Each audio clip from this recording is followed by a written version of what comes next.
I hope my screen is visible. Yeah, yeah. Okay, great. This is the first infographic for today that we are going to deeply reflect and understand.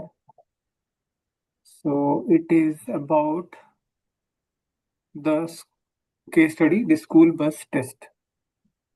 If the visionary leader of an organization was suddenly hit by a school bus, would the culture survive without them?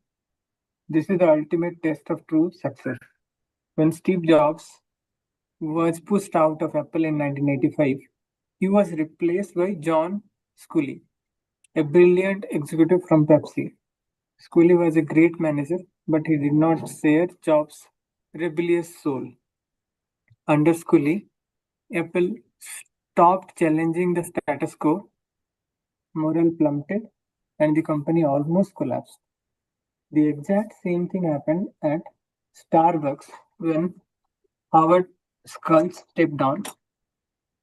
The company grew massively, but the coffee shop experienced its lost experiences previous previously lost magic.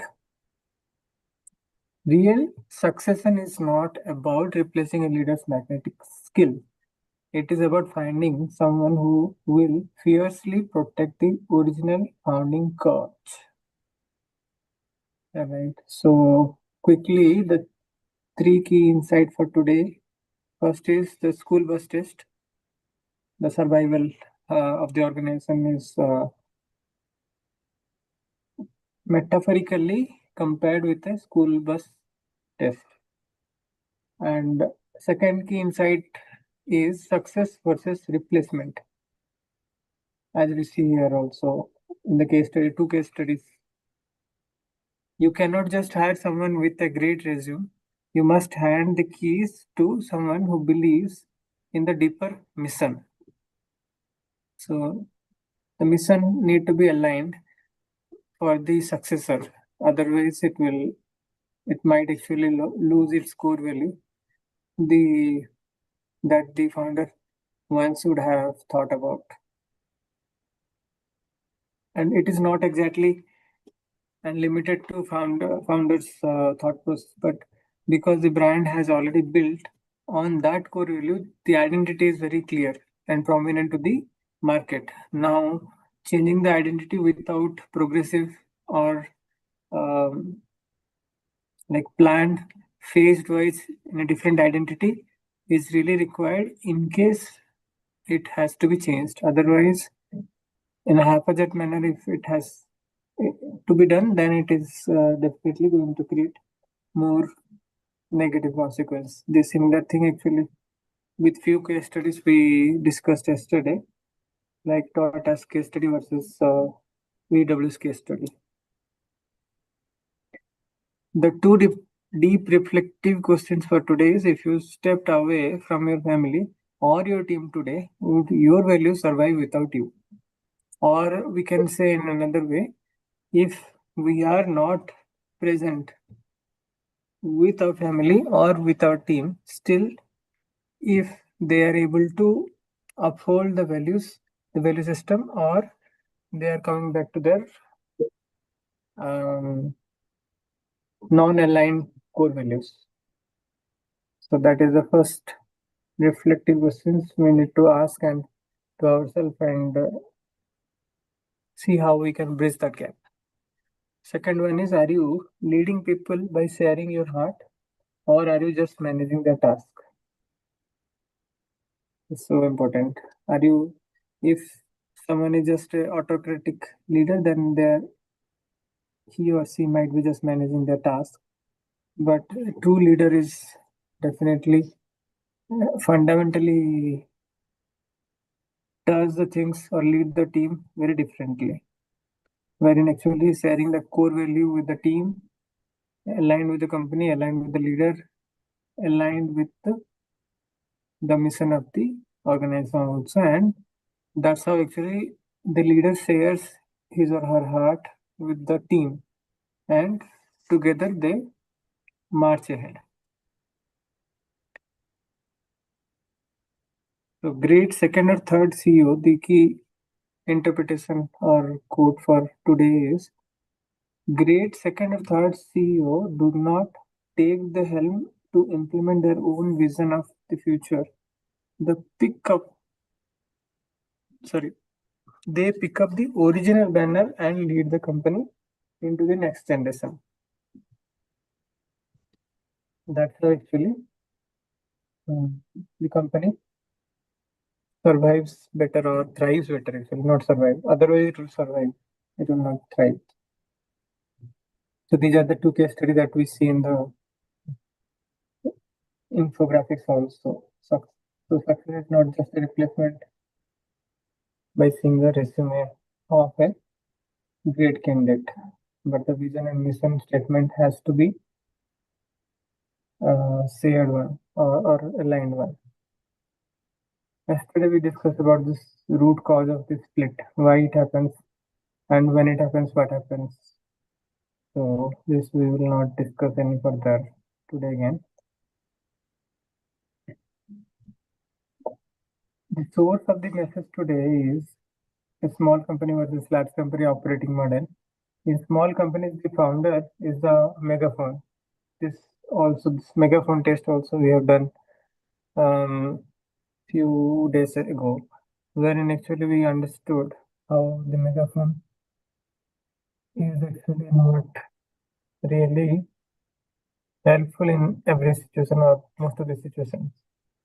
In large companies, the leader must be the source of the message, relying on how types to build the infrastructure.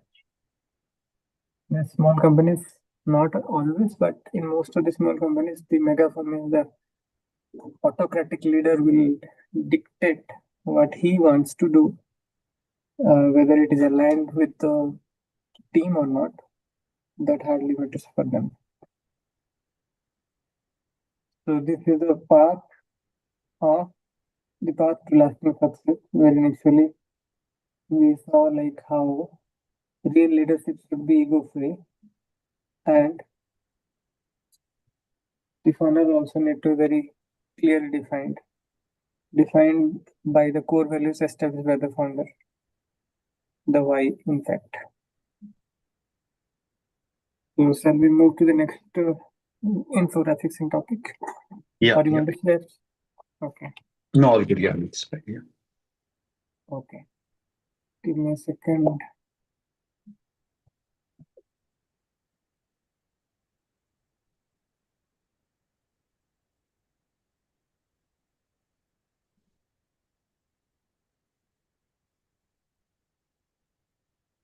Let me know if it is visible now. Not New yet. one? No? Yeah, it's coming. Yeah, it's there now. Yeah. It's there, okay. So we are going to discuss about very interesting topic, the high cost of the wrong incentives. Why Yeah. culture beats rule. This also Have you started recording? Sorry. No, I think. Yes, it is. Okay, good. Yeah. Good. Okay. Yeah. Okay. Good. Yeah. So coming to the core message, in 1995, this case study that we are going to discuss is a single rock trade named Nick Lesson caused the total collapse of Barings Bank, the oldest merchant bank in England. Lesson performed unauthorized, incredibly risky trades that destroy the company. While many blame Lesson for gambling, the real problem was toxic culture of the bank.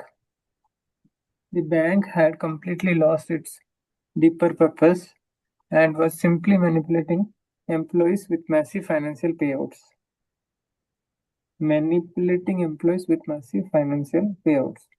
Leeson later admitted that other people noticed his dangerous behavior, but everyone was too afraid to speak up.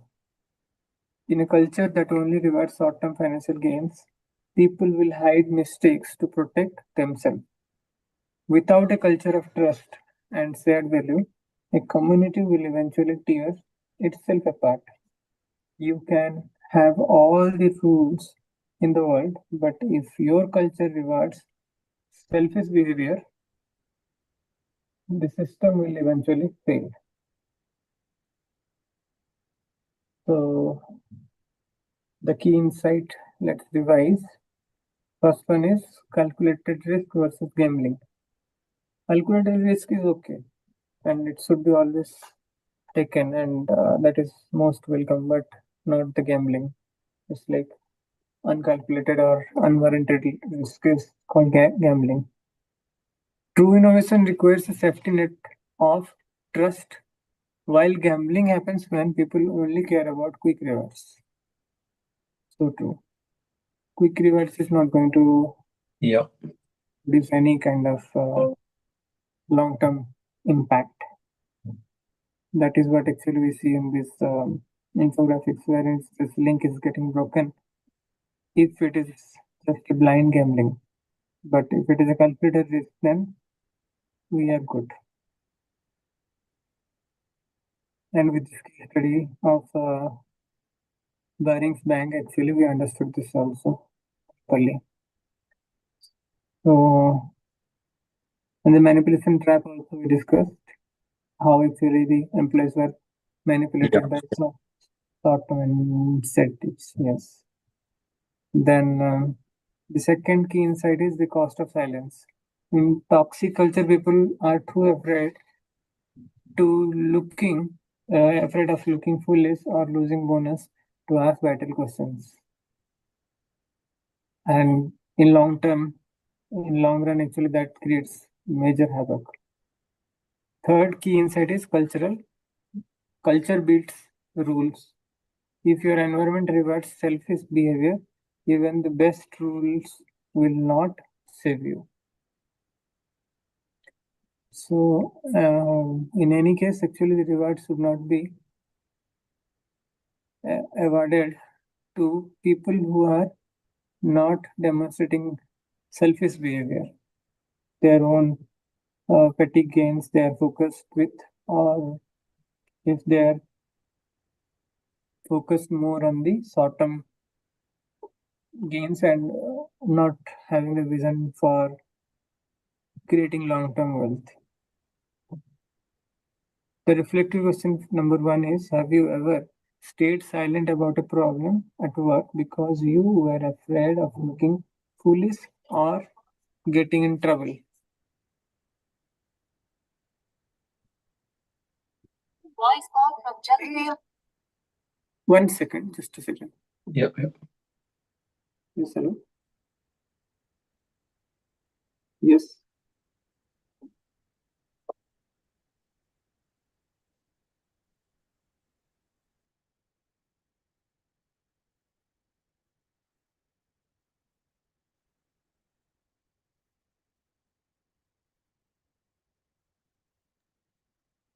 Hello, am I audible? Yeah. Yeah. Yeah. Okay. Then the second reflective question for today is, does your current environment reward teamwork and honesty, or does it only reward hitting the numbers? This is a very important hint to we all leaders actually. We should not actually reward only for hitting the numbers, but also for the honesty and for the teamwork. Whoever is demonstrating for them, also the rewards should be equally secured. Today's action step is create a small safety net today. Tell a coworker or family member about a small mistake you made recently to encourage a culture of honesty and vulnerabilities. Culture of honesty and vulnerability. So this is the action step. Tell a coworker or a family member about a small mistake you made recently to encourage a culture of honesty and vulnerability. If we admit the small mistake as a leader, then they will also follow us, and we should also ensure that when someone is honestly admitting about some of the goof up that they inadvertently done, or in that scenario we should not actually blame the person, but see how quickly we can resolve the damage. That should be our focus. The action step, okay, the key quote and interpretation from today's session is: if the people are not looking out for the community, then the benefits of the community erode. That means a team is not a group of people who work together. A team is a group of people who trust each other and protect each other's value system. Okay, so we are done for the day. Any key takeaway you want to share, Milinji? No, not today. But yeah, it's awesome slide sensation. So how many chapters we completed by this slide today? I think we are end of the book, 20. right? Yeah, end of the video. Just 4 more sessions are left. 4 more sessions means 4 slides or 8 slides? 4 slides. 4 slides. Okay. So that means I think we can finish that in this week then. Yeah. Yes, in this week we'll finish. Yeah. Good. Yeah. Okay.